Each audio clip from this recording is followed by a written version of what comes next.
Hi there, my name is Matt Cole. And I'm Brian Garrity. And we are the producers of the Sexperts Podcast, and we have a very special returning champion, actually the champion. He's like the Ken Jennings of the Sexperts.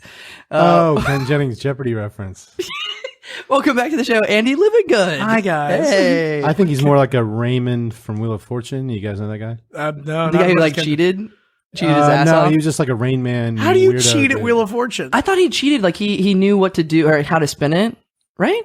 I don't think so. But he was a very odd character, but he just won the shit out of Wheel of Fortune for like 2 weeks. And that dude could spell.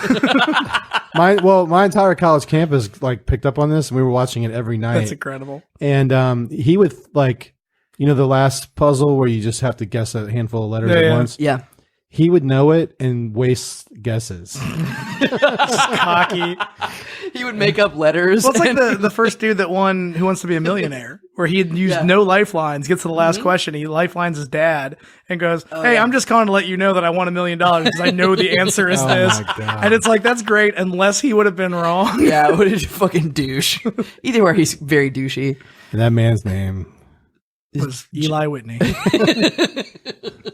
All right, let's get. I'm all about This interview's business today. amazing. What are you up to? Just in general. I mean, I talked about it last time I was here, but working on not working on Butcher Stories, like taking Butcher Stories on the road. And I think we should start with who are you for our new listeners. Oh yeah. Who are you? I'm Andy Livengood or Livengood. I'll answer either one.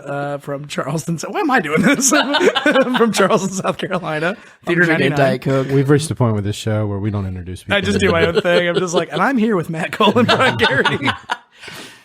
But you come from Charleston, South Carolina. What do you do in Charleston? I am a performer at Theater 99. I'm an improv teacher and a performer there. And sorry, I'm not near my mic. There we go. Move it a little bit. Gotta eat that mic. And you're up here for the Norfolk Comedy Festival. You're getting there. I'm getting there. It's very weird. That's not the vowels that are in that word. And how many times have you been at the Norfolk Comedy Festival minus the one that got canceled? Yeah, I've been at them all except for the year of Irma. So you were at the very first one? Yeah, that was the first one I missed. I've been at every single other one. Like even before they had the theater. Like I was at the generic theater. Generic theater, yeah. Nice.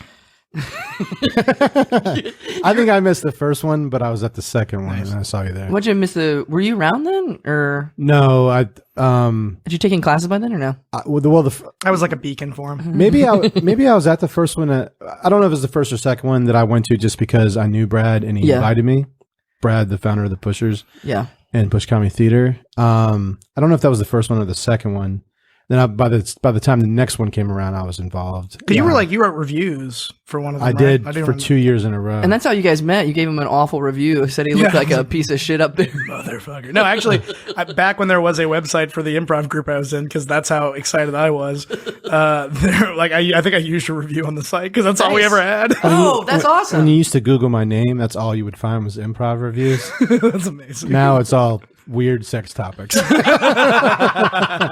the way, the one today doesn't make any sense, but I'm still going through with it. I'm very excited.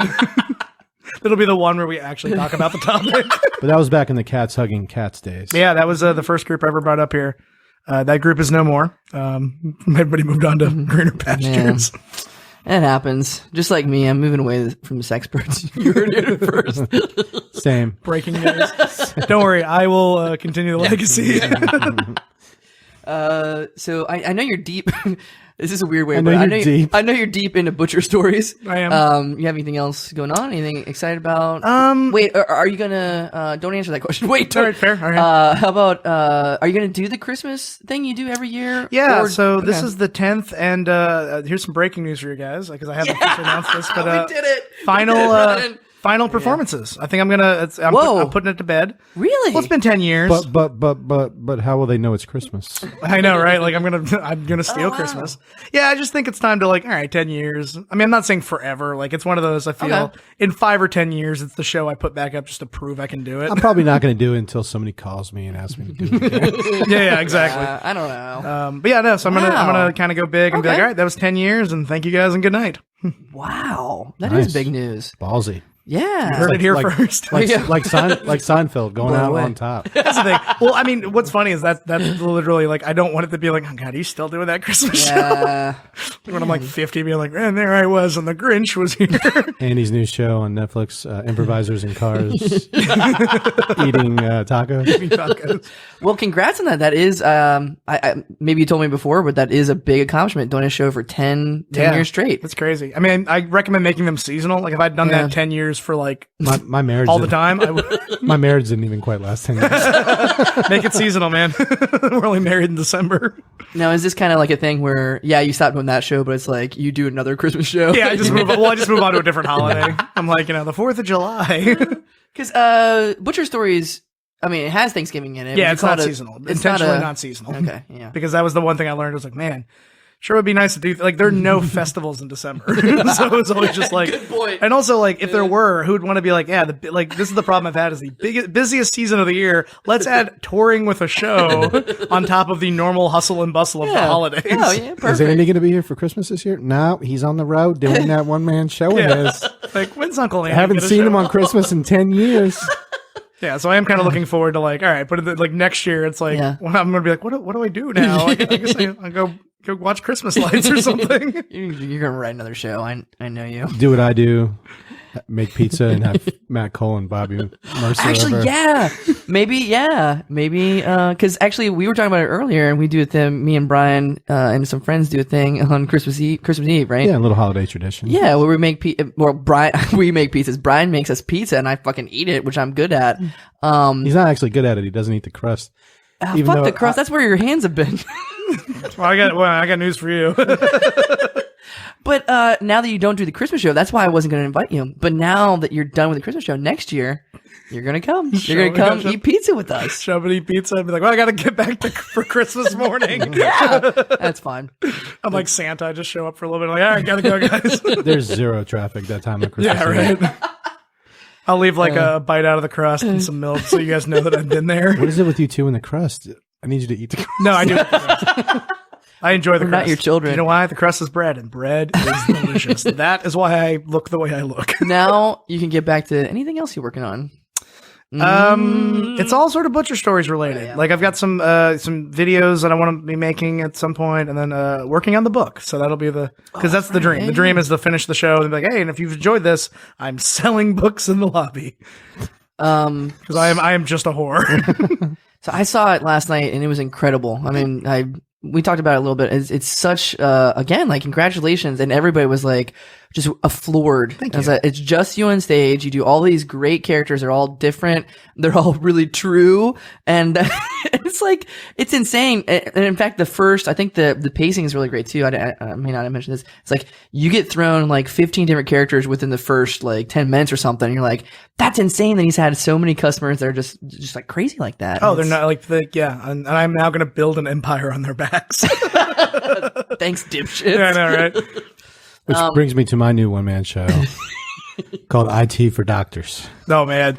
Wait, what? I do IT for doctors, so I'm going to write a one-man show about doctors and their IT issues. Dude, where I play 232 family practice and specialist providers. Actually, we should do that. Okay. I'd be down. Yeah, Andy's involved now too. Yeah, exactly. It's not seasonal at all. Yeah, that's my. And did Brad get back to you about tomorrow night? No. Okay, all right. Well, also by the time this airs, it'll be the past anyway. When you hear this, go to your computers, go to Push Comedy Theater on Facebook, and see if we go to events and see if there's a Sunday night Butcher Story show. If there is, you must go. Oh wait, so this would drop tonight at midnight. Right? Oh wow, yeah, okay. This portion actually, as soon as we're done. Oh, all right. I'll put it up. There's a possibility there might be another Butcher Story show. Possible. Use coupon code SEX. Sexperts, Sex with Andy for $1 off. You just show up at the theater. You're like, I want to have sex with Andy. They're like, and you will get a cool $1 off that you can use for half of a Bud Light. I love $1 off. So but here's the thing: if you had that coupon code, people would take advantage. Oh of it. yeah. Like, Does 10% sound better? 10% off. The show's only $10, so it's $1 anyway.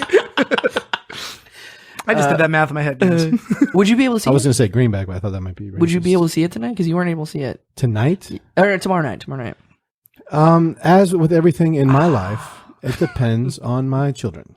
I hope if I can talk my oldest and my oldest, if you're listening. I think kids enjoy the struggle of the working class man. They'll probably enjoy it. Oh wait, could kids go to it? There's a little bit of language, but I mean, I've always said like, there's nothing in there offensive, but it's. I don't know how much kids are going to be like, oh yes, retail and customer service. I took my younger one to see the Christmas show. Yeah. And this Christmas will not be televised. This Christmas will be televised. Will be televised. But it is a takeoff. You're such a positive person. I'm negative. But anyways, he loved it.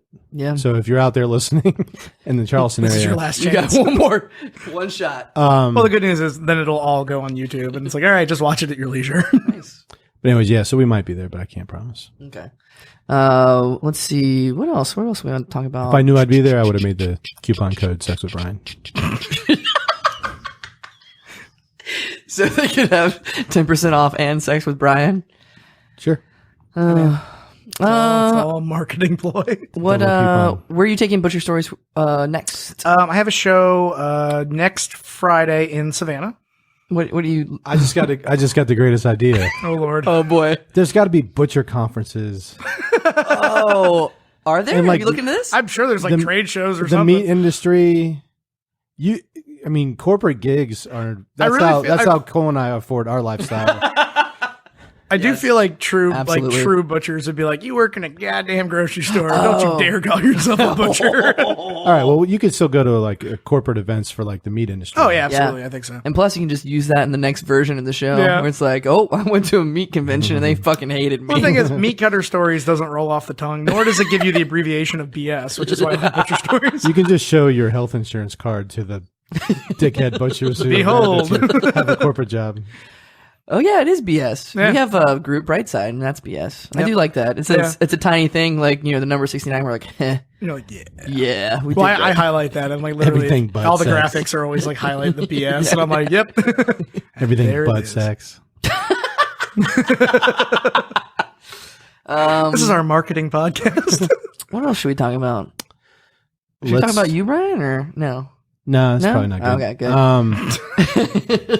Let's talk about the what's coming up in Charleston. We have a lot of listeners in Charleston. Let's see what's coming up. You guys did pretty good in this hurricane season. Yeah, we did all right. You had one rough day. Yeah, we got hit by Dorian, but it wasn't terrible. Some power downtown outages. had a few flooded streets. Yeah, there's some floods, but hell, it's downtown Charleston. We flood when it's. I didn't really pay attention. I was too busy praying. How'd you know anything about Charleston? Like, did you? Because I have a good friend that lives in Charleston, and when a hurricane is threatening that city, I pay the fuck attention. I did. What's funny is I did think about if I evacuated. I was like, I think I might just evacuate to Virginia and hang out here for a weekend. Yeah, it's a very great place to just show up. But then I was like, oh my god, the drive back where it's like just a million people trying to get back in the city, and it's like, it took me 7 days to get home. This kid that worked for me, he got stuck in the in Orlando because they shut the airport down. Really? No. Then they opened the airport and he flew back here just in time for it to hit. Oh my! Followed him. Is he a dumbass? He's so dumb. And then it didn't really hit here. Well, that was the thing last year with Irma. Was like, both Charleston and here were like, oh no, we're gonna get hit, so they canceled the fest, and then like we both kind of got hit, but not really. Like, and it was just like, oh well, this was what a cock tease. Once again, shout out to Pat Robertson. The Christian Broadcast Network. You did it. Praying it away. Mission accomplished. I hope you never die. And he never will. And he never will. All right. Well, thank you again for being on. You're welcome anytime on the show. Oh, man. Thanks for and I would actually love to record Butcher Stories somehow, like make it an audio book or something. I'm thinking that might undercut sales of the actual book. People don't read these days. Anything else to talk about? Blog anything? Just go see Butcher Stories. Just fucking take my word for it. If you're listening to this tonight, go see him in like his 6 or 7 shows he's doing. Or check on the Bush Comedy and see if they added one. It's possible. I mean, it feels unlikely at this point. But I mean, stranger things have happened. All right. Well, thank you. We're on to the episode. Excellent. Bye-bye.